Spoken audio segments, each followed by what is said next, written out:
আসসালামু আলাইকুম। আজকে আমার ছাদ বাগান থেকে পুঁই শাকের বিচি আনা হয়েছে।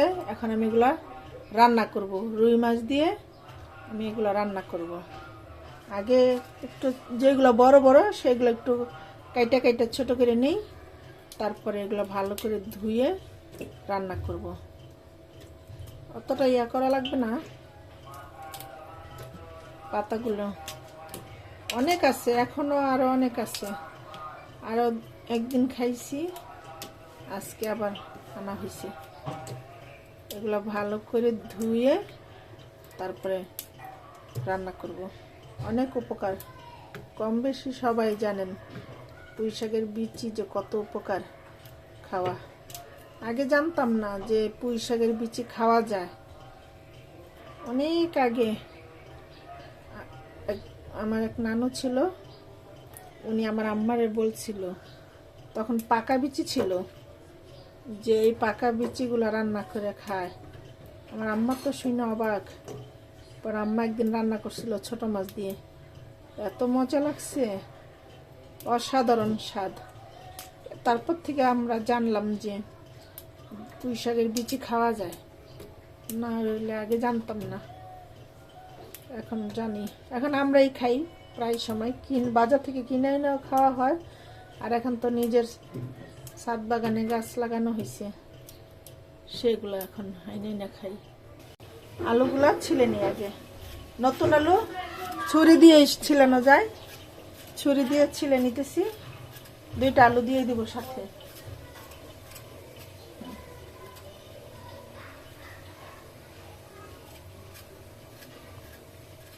ছুরি দিয়ে ছিলা হয়ে যেতেছে নতুন আলুগুলো।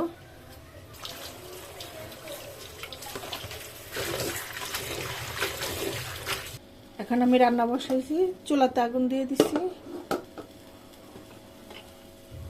পেঁয়াজ দেওয়া হয়েছে। এখন তেল দিব, অল্প তেলই দিব, বেশি তেলের দরকার নেই। পেঁয়াজগুলো ভেজে তারপরে মশলাগুলো দিব।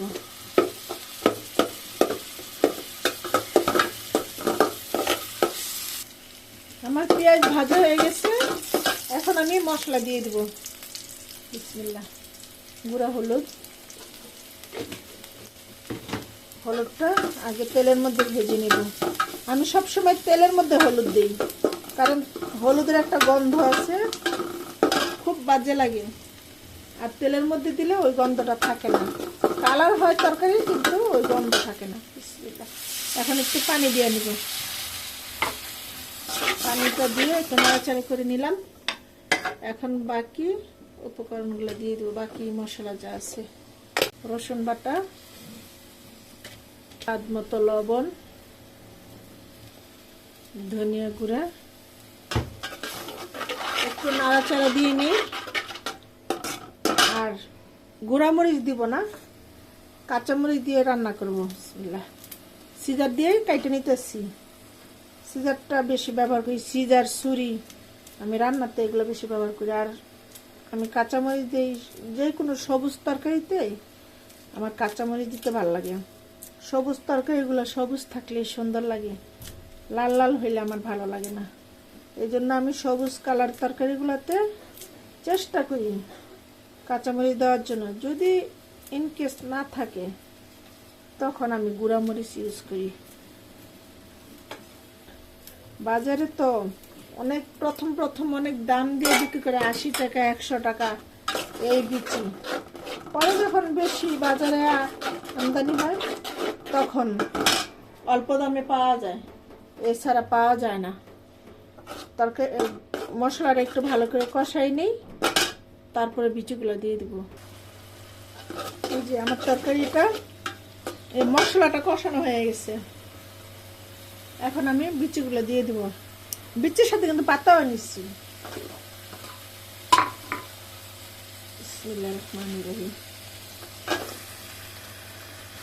যেমন জানতাম না কোনোদিন যে পুঁই শাকের বিচি খায়, এখন জানি।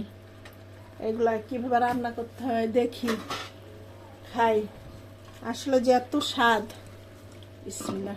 এখন একটু ঢাকা দিছি, সিদ্ধ হওয়ার জন্য। এখন দেখি কি অবস্থা, কষানো হইতেছে তো।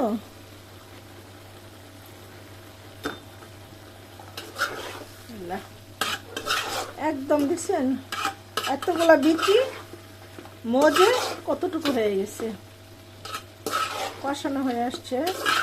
পানি আছে যেহেতু, তারপরও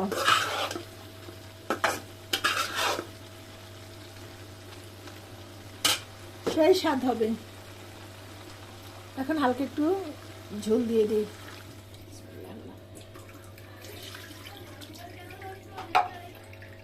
ঝোল দেওয়া শেষ। এখন একটু নাড়াচাড়া করে আবার একটু ঢেকে দিব। একটু পানিটা ফুটে আসলে, বলক আসলে, তখন মাছ ভেজে দিয়ে দিব। একটু ঢেকে দিই। বিসমিল্লাহ।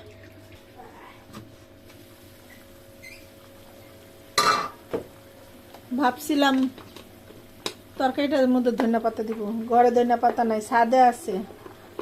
একজন অলস মানুষরে বলছিলাম, কিন্তু সে শুনে নাই। এখন জিরা দিয়ে দিতেছি। অলস মানে আমার বড় মেয়ে, অনেক অলস। বলছি ছাদের থেকে কটা ধনিয়া পাতা বাইরে না দেয় নাই। এখন বাধ্য হয়ে জিরা দিতেছি। আমার ছাদে মাশাআল্লাহ অনেক সুন্দর ধনিয়া পাতা আছে। অলস অলস। এখন আমি এটা একটু নামায়া মাছগুলা ভেজে নিব।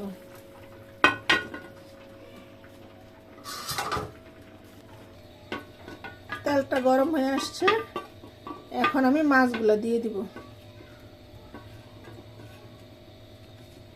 বিসমিল্লাহ।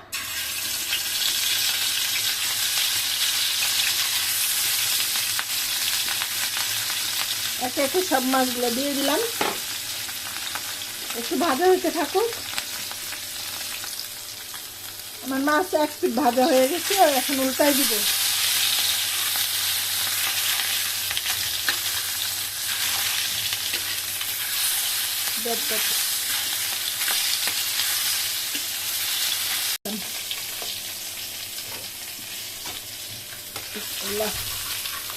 এখন আমি একে একে মাছগুলা দিয়ে দিব।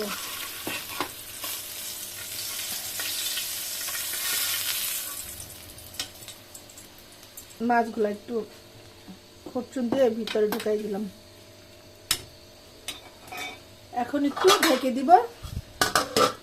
কিছুক্ষণ পরে আমার তরকারি হয়ে যাবে। আমার তরকারি হয়ে গেছে, এখন আমি নামাই ফেলবো।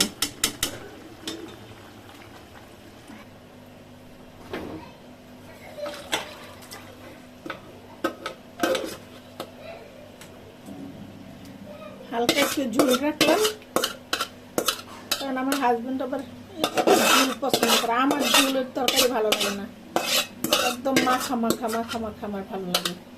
কিন্তু আমার হাজবেন্ড আবার ঝোল খেতে পছন্দ করে। এই হয়ে গেল আমার পুঁই শাকের বিচি দিয়ে রুই মাছ দিয়ে রান্না। আমার রান্নাটা শেষ হয়ে গেছে। আপনাদের কাছে কেমন লেগেছে আমাকে জানাবেন। আপনারা এইভাবে রান্না করে খাওয়াবেন। আর প্লিজ আমার ভিডিওটা দেখে বেশি বেশি লাইক কমেন্ট শেয়ার করবেন, আর আমাকে বেশি বেশি ভিডিও বানানোর জন্য উৎসাহ করবেন। সবাই ভালো থাকবেন। আল্লাহ হাফিজ।